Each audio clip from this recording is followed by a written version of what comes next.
festival du dessin d'humour, l'Ovecchio, tu connais celui-là? Non.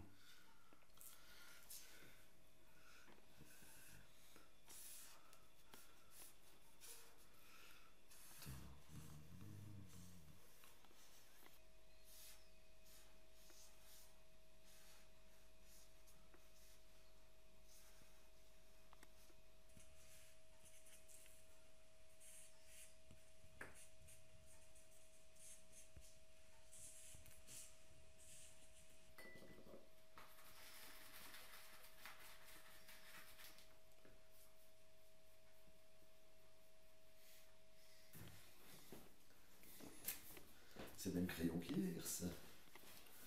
T'en as combien des t-shirts comme ça? Bon, j'en ai qu'un. J'en ai fait un lot vite fait. Là. Voilà, tiens. Ah allez, bon, Paris, c'est un moment triste. C'est un moment triste. Alors, ne rions pas. C'est vrai qu'ils ne rigolaient pas, ceux qui sont là aussi. Ah, la police est là. Non, il va encore falloir serrer les louches. Fait chier. La communication. Voilà. Ils sont qui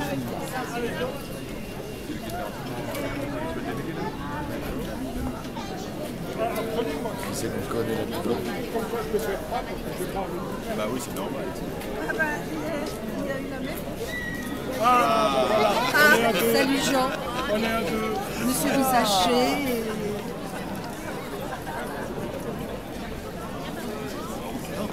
On est heureux de vous saluer et on espère que votre crayon, il va gagner en pugnacité encore. Encore plus, je vais devenir vous parler par la minute d'ici. Voilà le deuxième. La deuxième, là, ça va le métier. Et où frère? J'ai été mise en congé d'office. Ben, bonjour, nous sommes donc aujourd'hui le 10 janvier 2015. T'es sûr qu'on est le 10 janvier? Oh, peut-être, ou le 11, je ne sais rien. Enfin bon, tout ce monde derrière, donc c'est pour commémorer donc les événements pitoyables qu'il y a eu il y a quelques jours, c'est-à-dire la mort de tous ces dessinateurs et journalistes de Charlie Hebdo. Donc c'est un rassemblement citoyen pour commémorer, pour être en symbiose avec les familles, les proches, les connaissances, et pour montrer qu'on est tous contre cet obscurantisme qui prend de plus en plus d'ampleur, au lieu de rigoler, de se fendre la gueule, ce qui est quand même l'essentiel dans ce monde. Ouais, et là, quand tu vois le monde qui est rassemblé, est-ce que ça te surprend ou ça te fait quel effet? Bah, Voir autant de monde. C'est surtout rassurant de voir qu'il y a tellement de monde qui se déplace, qui se montre solidaire avec... et dans toutes les villes et partout, même dans le monde entier, c'est merveilleux, quoi. C'est un crayon levé contre ces extrémistes fanatiques, quoi. Et encore, je dis levé. Pardon? On l'aurait mis ailleurs, le crayon. Mais bon, Ouais, on a envie de le mettre ailleurs en ce moment, mais on se contient un peu. Bon, oui, on va essayer.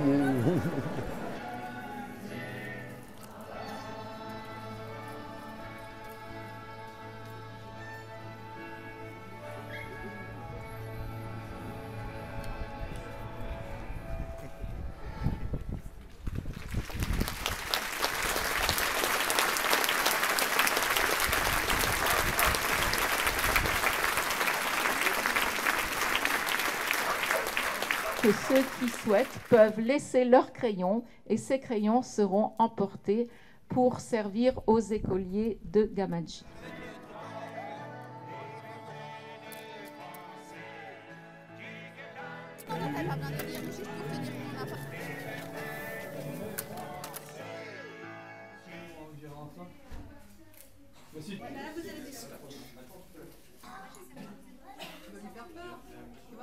Je suis responsable du groupe Amnesty International de Célestat.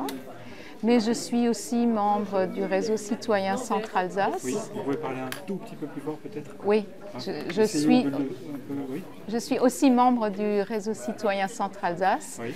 qui réunit sur Célestat et sur l'Alsace centrale un certain nombre de personnes qui s'intéressent entre autres aux droits de l'homme, à la défense des droits de l'homme, à la protection de l'environnement et à tout ce qui touche à la solidarité internationale. D'accord, donc aujourd'hui vous avez organisé un événement à Célestat, donc devant la salle Sainte-Barbe.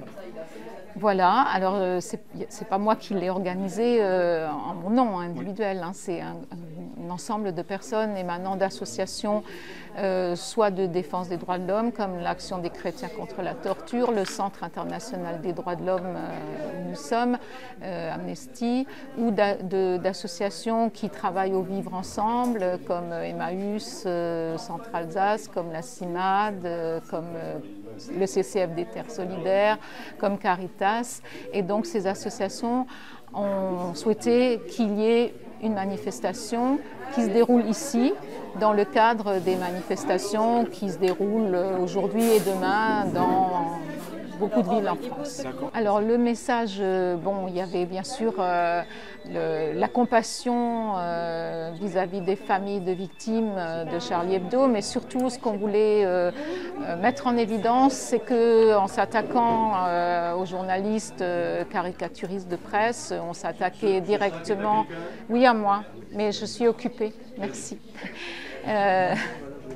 On s'attaquait directement à la liberté d'expression, donc aussi à la liberté d'opinion et à la liberté de conscience, puisque ce qui était reproché à ces journalistes, c'était entre autres des caricatures visant Mahomet, le prophète, etc.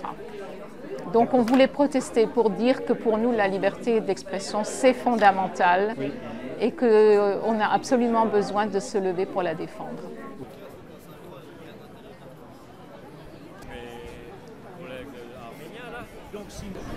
Devant la salle Sainte-Barbe, il y a eu un rassemblement. Donc, est-ce que vous pouvez déjà un peu nous expliquer pourquoi vous êtes venu aujourd'hui en fait? Donc, en tant que citoyen français de religion musulmane, donc vis-à-vis de tout ce qui s'est passé à Paris ces derniers jours, donc je suis venu exprimer ma solidarité avec la République en tant que citoyen français de confession musulmane, qu'on ne fasse pas l'amalgame entre les vrais musulmans et ces gens-là, ces personnes, ces terroristes. Je ne trouve pas de mots pour les exprimer, ces personnes-là. Donc pour moi, ce ne sont pas des musulmans avant tout, parce qu'ils salissent l'image du vrai musulman. Un vrai musulman, selon notre prophète Mohammed sallallahu alayhi wa sallam, il dit qu'il n'y a que Dieu, Allah, qui peut donner la vie à une personne et qui peut enlever aussi cette vie à une personne. Oui. Alors, qu'est-ce que vous avez ressenti aujourd'hui par rapport au rassemblement? Quel effet ça vous a fait de voir autant de monde rassemblé? Disons, ça prouve qu'il y a beaucoup de gens qui contestent donc, cet acte de barbarie. Oui. Et moi, en tant que musulman, donc, je la conteste aussi. Et pour dire que de ne pas faire d'amalgame, d'islamophobie, que les musulmans de France, les vrais musulmans de France, on n'a pas cette image-là, que nous sommes des êtres humains comme vous. On respecte toutes les religions. Moi-même, en tant que président à une époque d'une association, j'ai fait diverses activités, diverses conférences avec les chrétiens, les catholiques, les orthodoxes, la confession juive aussi, pour dire que nous, en tant que musulmans, vivant en France, d'origine française, donc nous respectons la République et les lois de la République. Oui. Quelles sont les conséquences d'après vous qui peuvent y avoir par rapport à ces actes, par rapport à la liberté d'expression, par rapport au sentiment d'être français, par rapport à tous ces problèmes qu'il y a dans la société d'amalgame et tout ça? Donc nous vivons dans un pays où il y a la liberté, la fraternité et l'égalité. On a le droit de s'exprimer. Donc moi, ce que je veux faire passer comme message en tant que musulman pratiquant, citoyen français, on ne combat pas le mal par le mal, on peut dialoguer avec notre langue, avec notre savoir-faire, avec notre geste, mais pas de manière à prendre les armes en main. On peut le faire aussi avec des stylos ou même tout simplement avec notre voix. C'est la meilleure solution de dialogue. Mais est-ce que vous pensez que la situation des musulmans en France va être plus difficile? On est là en tant que vrais musulmans pour porter notre solidarité, que tout ce qui vient de se passer à Paris, nous ne sommes pas d'accord avec.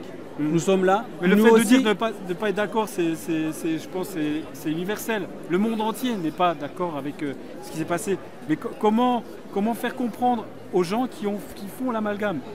Qu'est-ce qui pourrait aider à ce que les gens ne fassent plus l'amalgame? Disons-nous, en tant qu'association, en tant qu'être humain, je parle pour moi-même. Dans mon quartier, tout le monde me connaît. Il faut être ouvert d'esprit. Et nous, l'islam, moi je suis d'origine turque.